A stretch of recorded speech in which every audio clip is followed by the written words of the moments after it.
लो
કેટલા ટાઈમથી તમે આવો છો અહીંયા?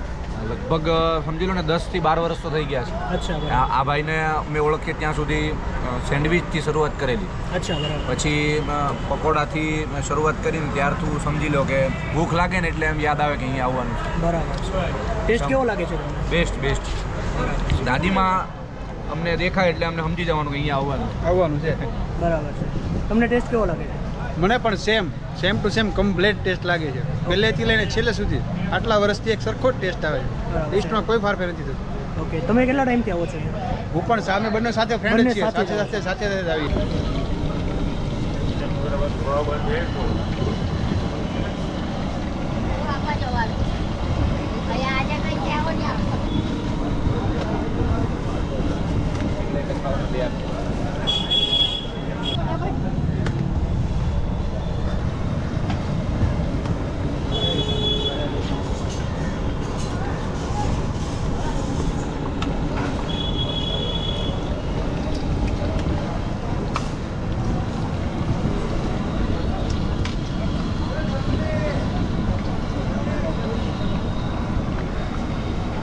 કેટલા ટાઈમથી આવો છો તમે અહીંયા? 3 થી 4 વર્ષ. 3 થી 4 વર્ષ. ઓકે. ટેસ્ટ કેવો લાગે છે? Better than. અચ્છા બરાબર. તમે વધારે મતલબ શું પનીર ચીઝ પકોડા? હા, ચીઝ પનીર પકોડા અહીંયાના એ જ ફેમસ છે સુરતમાં. બરાબર છે. સુરતી હોય એટલે ખાવાનું તો હોય જ તે. ઓબ્વિયસલી ટેસ્ટ બેટર હોય. બરાબર છે. અને નોર્મલ અમારે સુરતમાં ખાવાનું જ ચાલે.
તો દાદી સૌથી પહેલાં તમે જણાવી દો તમારી ઉંમર કેટલી?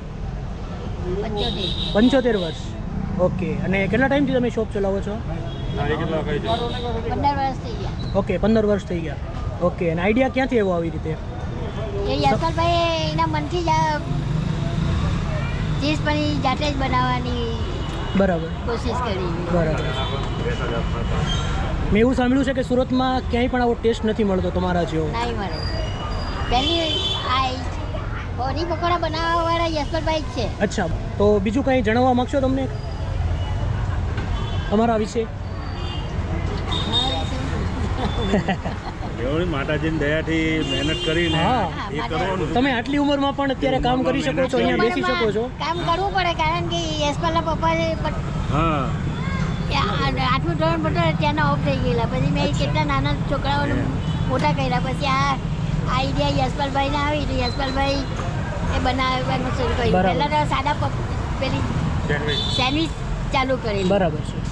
પછી એના મગજ પર આ આઈડિયા આવી એ ચાલુ કરી. એટલે અમે જાણે કે હવે ભગવાનની કૃપાથી બરાબર. અમારું ઘર સંસાર સારું ચાલે છે. એના યશપાલભાઈના પપ્પા ઓફ થઈ ગયા ત્યારે અમારે એટલી તકલીફ હતી. બરાબર છે.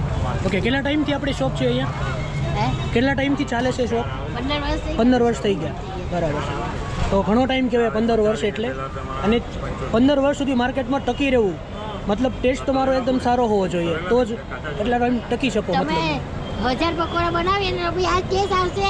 બરાબર. 5 પકોડા બનાવશું તો બી આ જ ટેસ્ટ આવશે બરાબર છે. અમારે ત્યાં કોઈ ટેસ્ટમાં ફરક પણ નહીં પડે. નહીં બરાબર. અમે જાતે જ બનાવીએ. કોઈ બહારથી કોઈ વસ્તુ લાવવાની નહીં. સપોઝ કોઈ બી વસ્તુ જાતે જ બનાવવાની. કોઈ વસ્તુ બહારથી લાવવાની નહીં. બરાબર છે.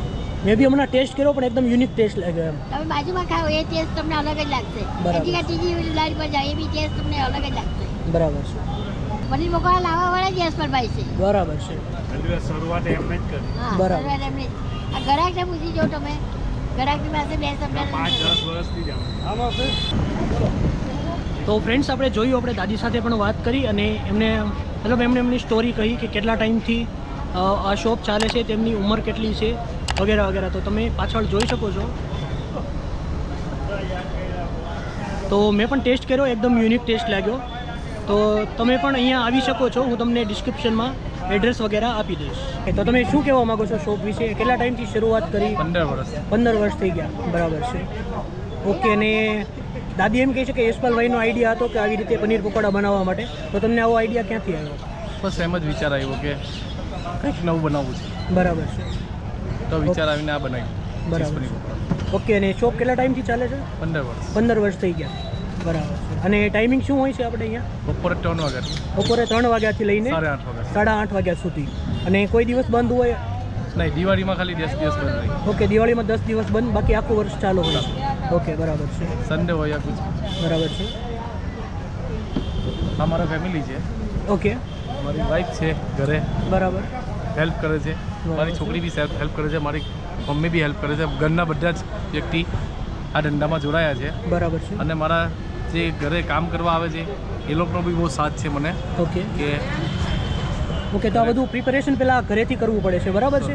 તો કેટલા વાગ્યાથી સ્ટાર્ટ કરો છો તમે? સવારે 7 વાગ્યાથી ચાલુ થઈ. ઓકે, સવારમાં 7 વાગ્યાથી બધું પ્રિપરેશન સ્ટાર્ટ કરો છો અને કેટલા વાગે પૂરું થાય છે બધું? બપોરે 3 વાગે પતે. ઓકે, 3 વાગે પતે એટલે ડાયરેક્ટ તમે અહીંયા આવી જાઓ છો, બરાબર ને? બરાબર છે. છોકરીનો ઘરવાળીનો બંનેનો બહુ સાથ છે સાથે.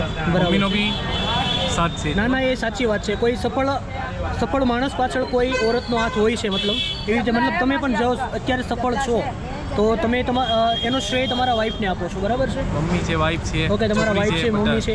ઓકે, મતલબમાં બધાનો સાથ હોય તો જ આગળ વધી શકાય, બાકી વધી ના શકાય. એટલે અને તમે પૂરેપૂરું ક્રેડિટ તમારા વાઈફ, તમારી દીકરી અને તમારા મમ્મીને આપો છો, બરાબર ને?